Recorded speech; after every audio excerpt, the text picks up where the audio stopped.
भारतवर्ष की दशा इस समय बड़ी दयनीय है। एक धर्म के अनुयायी दूसरे धर्म के अनुयायियों के जानी दुश्मन हैं। अब तो एक धर्म का होना ही दूसरे धर्म का कट्टर शत्रु होना है। यदि इस बात का अभी यकीन न हो तो लाहौर के ताज़ा दंगे ही देख लें। किस प्रकार मुसलमानों ने निर्दोष सिखों, हिंदुओं को मारा है और किस प्रकार सिखों ने भी वश चलते कोई कसर नहीं छोड़ी है। यह मार काट इसलिए नहीं की गई कि फला आदमी दोषी है, वरन इसलिए कि फला आदमी हिंदू है या सिख है या मुसलमान है। बस किसी व्यक्ति का सिख या हिंदू होना मुसलमानों द्वारा मारे जाने के लिए काफी था और इसी तरह किसी व्यक्ति का मुसलमान होना ही उसकी जान लेने के लिए पर्याप्त तर्क था। जब स्थिति ऐसी हो तो हिंदुस्तान का ईश्वर ही मालिक है। ऐसी स्थिति में हिंदुस्तान का भविष्य बहुत अंधकार में नजर आता है। इन धर्मों ने हिंदुस्तान का बेड़ा गर्क कर दिया है और अभी पता नहीं कि यह धार्मिक दंगे भारतवर्ष का पीछा कब छोड़ेंगे। इन दंगों ने संसार की नजरों में भारत को बदनाम कर दिया है और हमने देखा है कि इस अंधविश्वास के बहाव में सभी बह जाते हैं। कोई बिरला ही हिंदू, मुसलमान या सिख होता है जो अपना दिमाग ठंडा रखता है। बाकी सब के सब धर्म के यह नामलेवा अपने नामलेवा धर्म के रौब को कायम रखने के लिए डंडे, लाठियां, तलवारें, छुरे हाथ में पकड़ लेते हैं और आपस में सर फोड़ फोड़ कर मर जाते हैं। बाकी कुछ तो फांसी चढ़ जाते हैं और कुछ जेलों में फेंक दिए जाते हैं। इतना रक्तपात होने पर इन धर्मजनों पर अंग्रेजी सरकार का डंडा बरसता है और फिर इनके दिमाग का कीड़ा ठिकाने आ जाता है। यहाँ तक देखा गया है इन दंगों के पीछे सांप्रदायिक नेताओं और अखबारों का हाथ है। इस समय हिंदुस्तान के नेताओं ने ऐसी लीद की है कि चुप ही भली। वही नेता जिन्होंने भारत को स्वतंत्र कराने का बीड़ा अपने सिरों पर उठाया हुआ था और जो समान राष्ट्रीयता और स्वराज्य के दमगजे मारते नहीं थकते थे, वही या तो अपने सिर छिपाए चुपचाप बैठे हैं या इसी धर्माधता के बहाव में बह चले हैं। सिर छिपाकर बैठने वालों की संख्या भी क्या कम है, लेकिन ऐसे नेता जो सांप्रदायिक आंदोलन में जा मिले हैं, जमीन खोदने से सैकड़ों निकल आते हैं, जो नेता हृदय से सबका भला चाहते हैं, ऐसे बहुत ही कम हैं और सांप्रदायिकता की ऐसी प्रबल बाढ़ आई हुई है कि वे भी इसे रोक नहीं पा रहे। ऐसा लग रहा है कि भारत में नेतृत्व का दिवाला पिट गया है। दूसरे सज्जन जो सांप्रदायिक दंगों को भड़काने में विशेष हिस्सा लेते रहे हैं, अखबार वाले हैं। पत्रकारिता का व्यवसाय किसी समय बहुत ऊंचा समझा जाता था,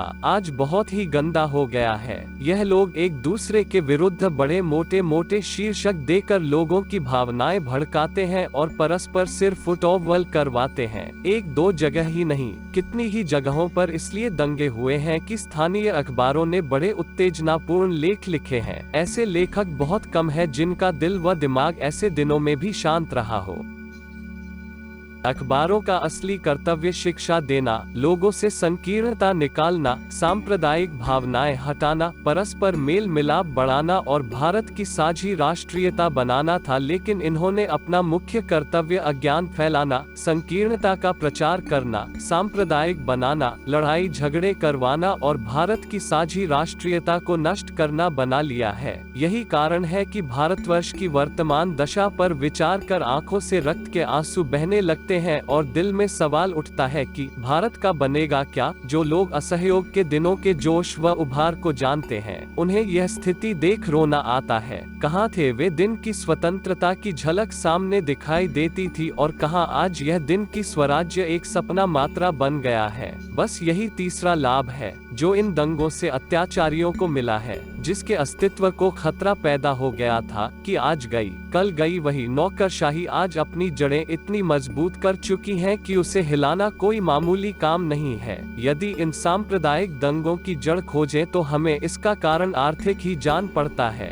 असहयोग के दिनों में नेताओं व पत्रकारों ने ढेरों कुर्बानियां दी, उनकी आर्थिक दशा बिगड़ गई थी। असहयोग आंदोलन के धीमा पड़ने पर नेताओं पर अविश्वास सा हो गया, जिससे आजकल के बहुत से सांप्रदायिक नेताओं के धंधे चौपट हो गए। विश्व में जो भी काम होता है उसकी तह में पेट का सवाल जरूर होता है। कार्ल मार्क्स के 3 बड़े सिद्धांतों में से यह एक मुख्य सिद्धांत है। इसी सिद्धांत के कारण ही तबलीग, तंकीम, शुद्धि आदि संगठन शुरू हुए और इसी कारण से आज हमारी ऐसी दुर्दशा हुई जो अवर्णनीय है। बस सभी दंगों का इलाज यदि कोई हो सकता है तो वह भारत की आर्थिक दशा में सुधार से ही हो सकता है। दरअसल भारत के आम लोगों की आर्थिक दशा इतनी खराब है कि एक व्यक्ति दूसरे को चवन्नी देकर किसी और को अपमानित करवा सकता है। भूख और दुख से आतुर होकर मनुष्य सभी सिद्धांत ताक पर रख देता है। सच है, मरता क्या न करता, लेकिन वर्तमान स्थिति में आर्थिक सुधार होना अत्यंत कठिन है, क्योंकि सरकार विदेशी है और लोगों की स्थिति को सुधरने नहीं देती। इसीलिए लोगों को हाथ धोकर इसके पीछे पड़ जाना चाहिए और जब तक सरकार बदल न जाए चैन की सांस न लेना चाहिए।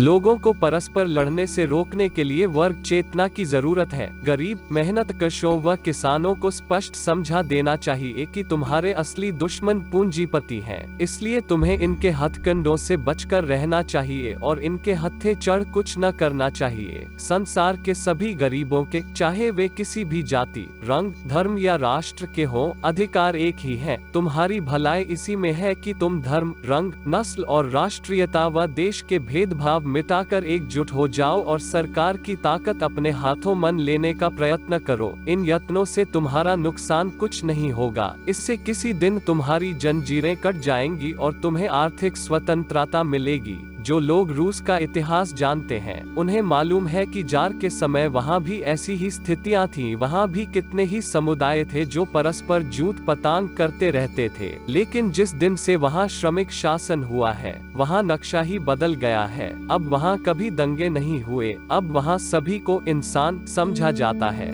धर्मजन नहीं। जार के समय लोगों की आर्थिक दशा बहुत ही खराब थी, इसलिए सब दंगे फसाद होते थे। लेकिन अब रूसियों की आर्थिक दशा सुधर गई है और उनमें वर्ग चेतना आ गई है, इसलिए अब वहां से कभी किसी दंगे की खबर नहीं आई। इन दंगों में वैसे तो बड़े निराशाजनक समाचार सुनने में आते हैं, लेकिन कलकत्ते के दंगों में एक बात बहुत खुशी की सुनने में आई। वह यह कि वहां दंगों में ट्रेड यूनियन के मजदूरों ने हिस्सा नहीं लिया और न ही वे परस्पर गुत्थम गुत्था ही हुए, वरन सभी हिंदू मुसलमान बड़े प्रेम से कारखानों आदि में उठते बैठते और दंगे रोकने के भी यत्न करते रहे। यह इसलिए कि उनमें वर्ग चेतना थी और वे अपने वर्गहित को अच्छी तरह पहचानते थे। वर्ग चेतना का यही सुंदर रास्ता है जो सांप्रदायिक दंगे रोक सकता है।